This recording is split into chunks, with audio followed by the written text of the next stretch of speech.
Hello, welcome to the Record Celtic podcast, brought to you by NordVPN. My name is Daniel Cott. I'm delighted to say I'm joined all the way from Portugal by Record Sports Michael Gannon and Ryan McDonald. Guys, how's it going?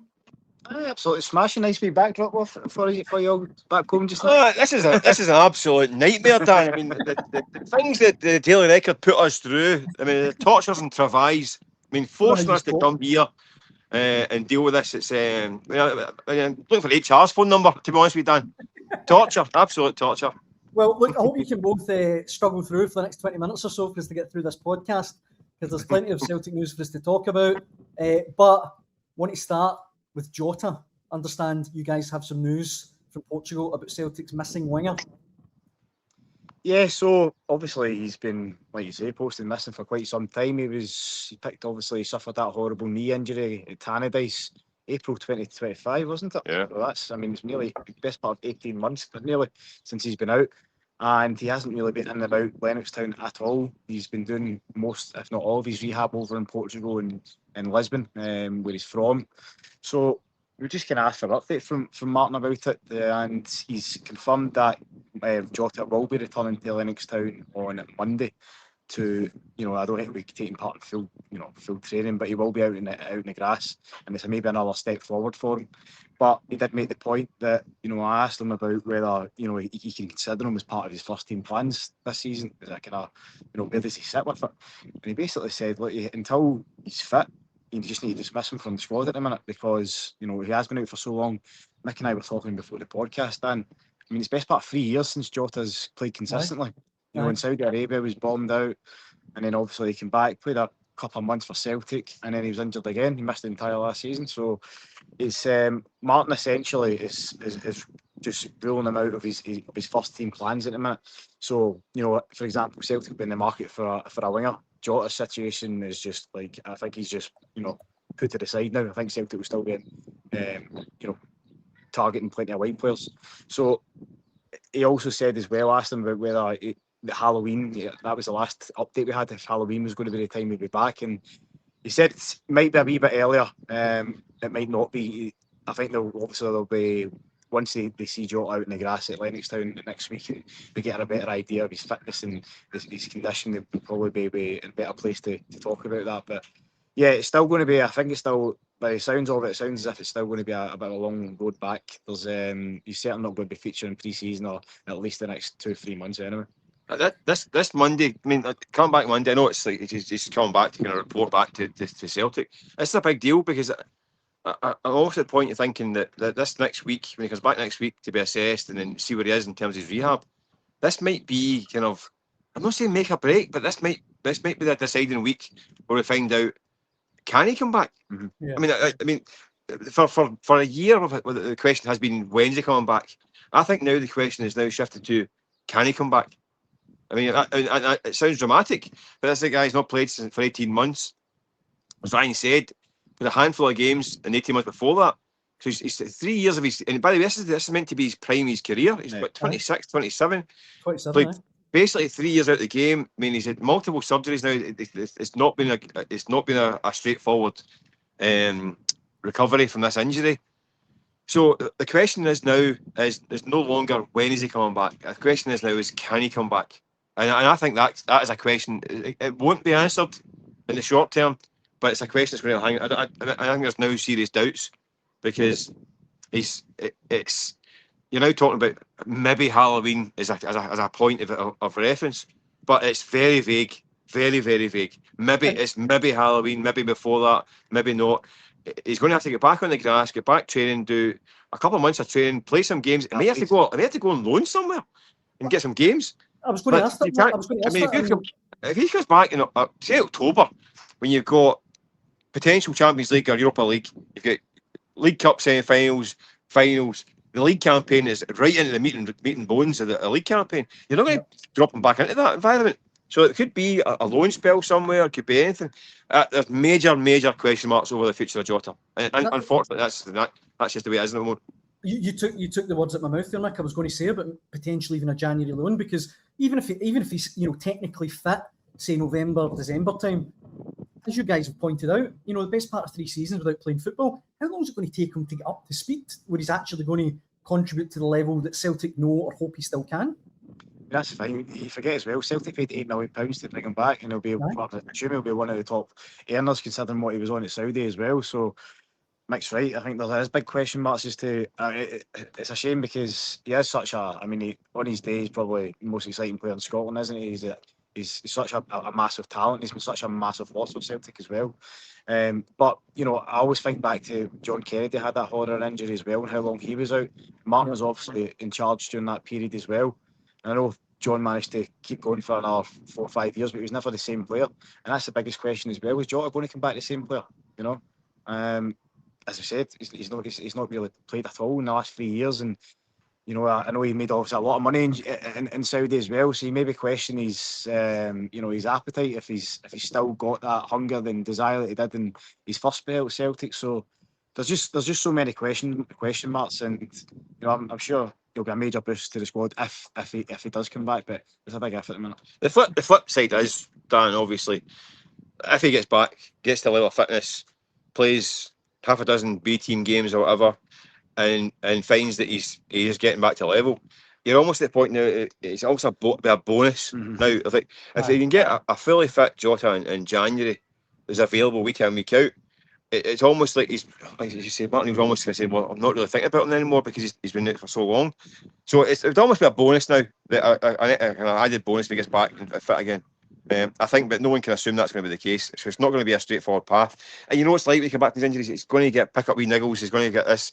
This could be a season that's, I'm not saying a whole write-off, but if he can get back, it's not going to be a straightforward process.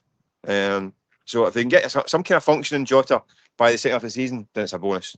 Simple as that. I know it's an awful injury for every footballer, the knee injury and what have you. But is there any suggestion about why it's taken so long? I mean, in this day and age, 18 months is... Listen, obviously we're not medical experts or any experts in any capacity or anything. I think they take bits of muscle from bits of your body and put it in, and it doesn't always take. You can get infections and all that stuff, and you have to go back in and fix it. So a lot's happened. I think there's a few setbacks in terms of that not taking it first. It was a major injury, a massive rupture of his ligament. So it's not straightforward. I mean, I know these days the players can't come back from it, but listen, 25 years ago, it was a career killer, these injuries. We saw it when you mentioned John Kennedy. That year, that was a career killer. Nowadays, you can get back. A typical ACL now is about 9 months. Jota's now double that. Double that now. So you know that this is a problem.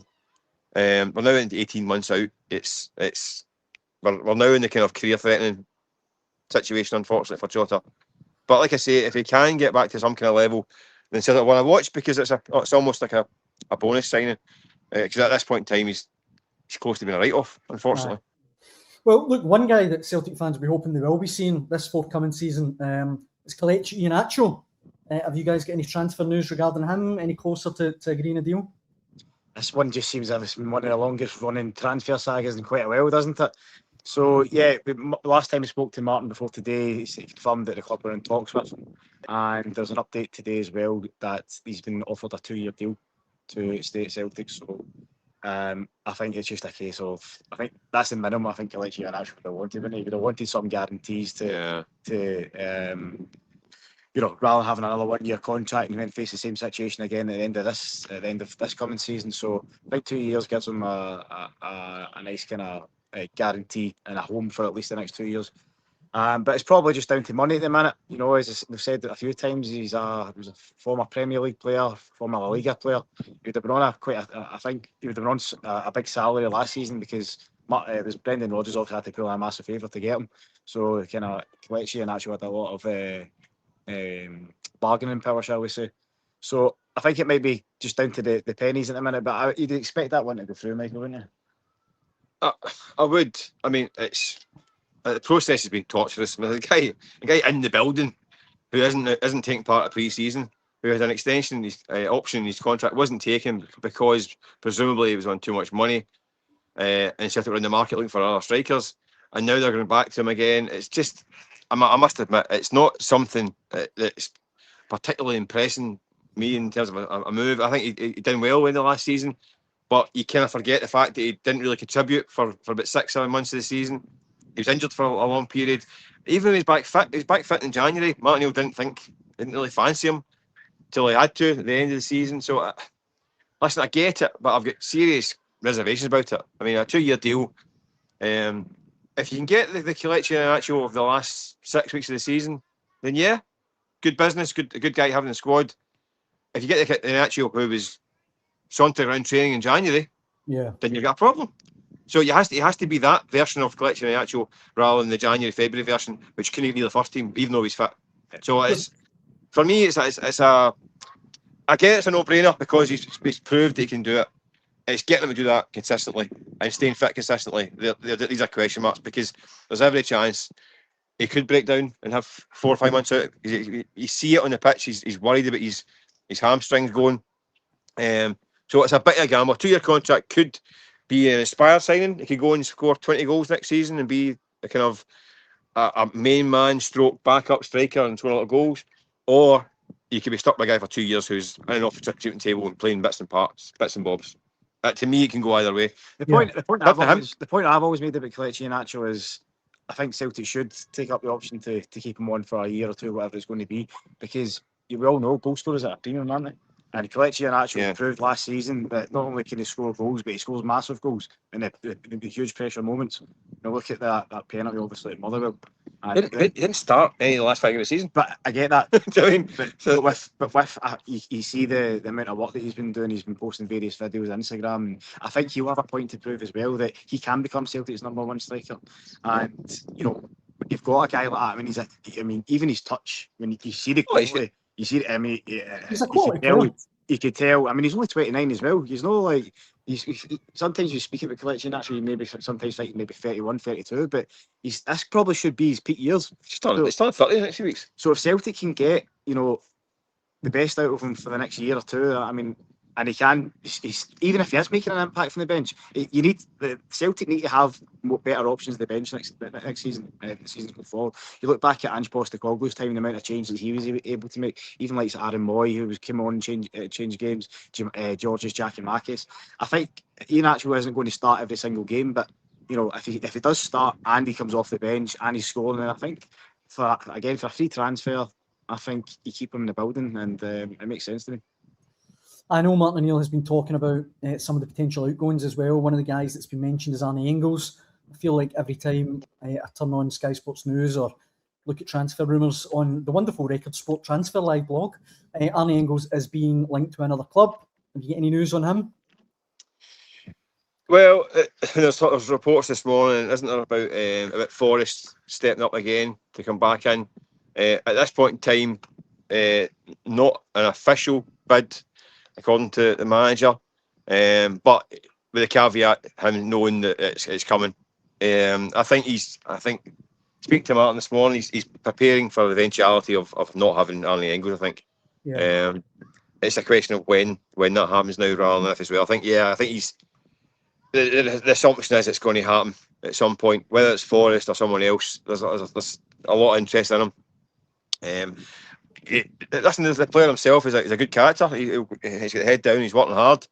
I just think there's an inevitability about it now. He's going to be heading at the door this summer. Yeah, I mean, we had the back page story today about Martin speaking a couple of days ago on Arne Engels, and he basically said, along with Dyson, that he's resigned to losing both.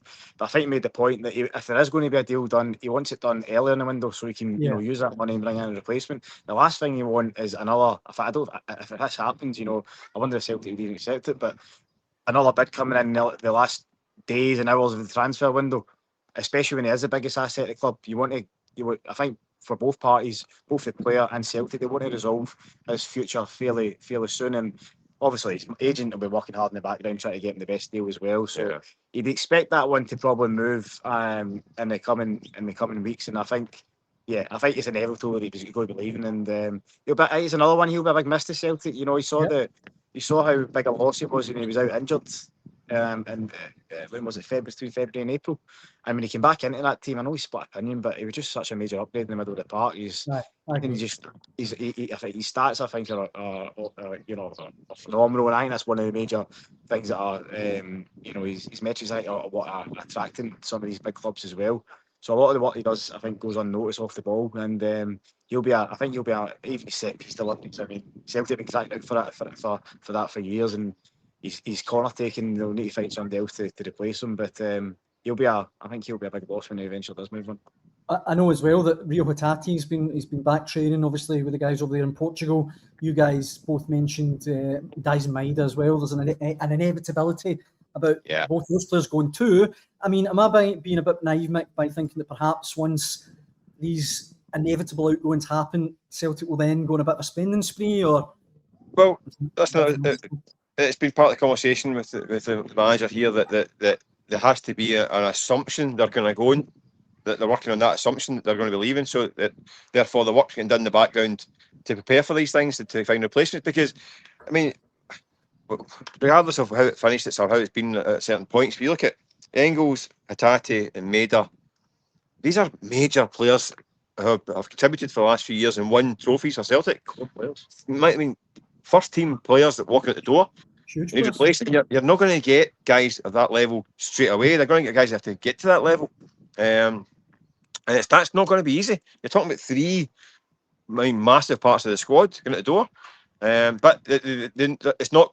What I'm saying is, it's not going to be a surprise to them. They're working on the assumption that they're going. Yeah. Maeda, we know, is bat his eyelids left, right, and centre now.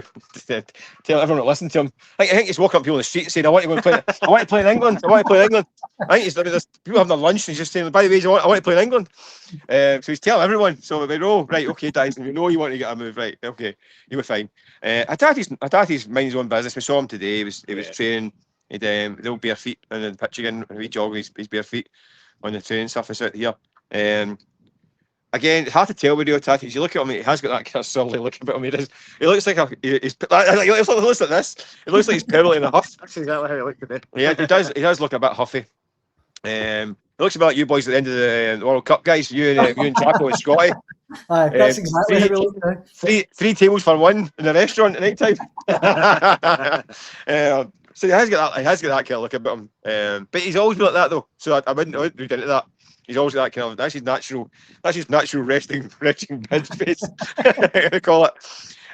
But yeah, I think there's an inevitability of him. He's going to be off the pastures new as well. So I think Anil is accepting that, and I don't think he fancies him anyway. To be perfectly honest with you, no. I don't think he's a Matt O'Neill kind of character. Unfortunately, I mean, it's a shame because I just think he didn't quite hit the heights. I thought Hatate for 18 months was the best player in Scotland. He was brilliant. For me, he was going to be the next cab off the rank in terms of £25 million departure to England, like a kind of Matt O'Reilly type. That kind of move. I thought that was inevitable for him. And you look now, he's probably going to go out the back door and I don't know, maybe a couple of million quid maybe. See, you go back to February when Celtic were 2-0 down against Rangers, and he came out half time, totally changed the game. He's so talented. It's a shame it's ending this way. That's smart about that, and he acknowledged that. That was his purple patch, was it? Especially, a good few weeks. I think it was four away games in the bounce, wasn't there? Yeah. Aberdeen, Stuttgart, and the two Rangers games. Yeah. And he really came on again there, and you thought, all right, this is the real Rio Hatate. He's going to come alive here in the final weeks of the season. But I asked Martin about that, and he said, like, it was just out of competition. I think obviously Arne Engels came back into the team, and then I think Rio just slowly faded away again. So yeah, I think that's again. He's 4.5 years in Glasgow. He's a Japanese player. You know, ties to Celtic. You know, he'll have ambitions of playing in the bigger league. His stock's plummeted. Let's be honest. Mick was saying there a couple of £1 million. I think that's probably between a couple of £1 million and £5 million. I think that's the most you're going to get for Hatate. I'd probably agree, but I think that's mad for a player of his talent on his day. You know. Yeah. As I was saying, if you go back 2 years ago that summer, when he was up for the PFA Player of the Year and all that stuff, you've been talking about £25 million for the guy. Right. Remember that time there was talking about Brighton. Interested, obviously, to get his pal down there at Brighton as well. You think that looked like a natural kind of move for him? You thought £25 million would be the going rate, whereas now you're talking decimal point has gone one step in. 2.5 million from the. That's the reality. I think you're probably right. Before I let you guys go, I know Celtic are playing Sporting Lisbon tomorrow night, Tuesday. What's your guys' itinerary between now and then? Visit some museums or quiet night tonight? We're busy boys today. Yeah, busy boys. We've got plenty of work to do. Plenty of work. Yeah, we've got a paper to fill for tomorrow, and then I don't know. maybe a golf, maybe some golf, maybe. No, I don't think so. No time, unfortunately, for golf. But We had a nice quiet night last night. yeah, Read a couple of books and stuff, so that was good. Nice. Aye. Excellent. Yeah. Well, I hope you enjoy the game tomorrow night. I hope it's an absolute cracker if I don't speak to you both beforehand. But for now, I think that probably brings us to the end of the Record Celtic podcast brought to you by NordVPN. Guys, it's always an absolute pleasure. Try and not be too miserable out there. We'll catch up with you tomorrow, I guess. Absolutely. Sounds good to Thanks, me. Joe. Yeah. We'll try and do a wee live reaction from the game against Sport Lisbon. I'll do a live vlog from the back nine at the Pine Cliff here. We look forward to that. And if you're watching at home, stay tuned for that. But for now, thanks very much for watching. And guys, all the best. Catch you later on. See you later. Cheers, guys, and thanks for watching at home.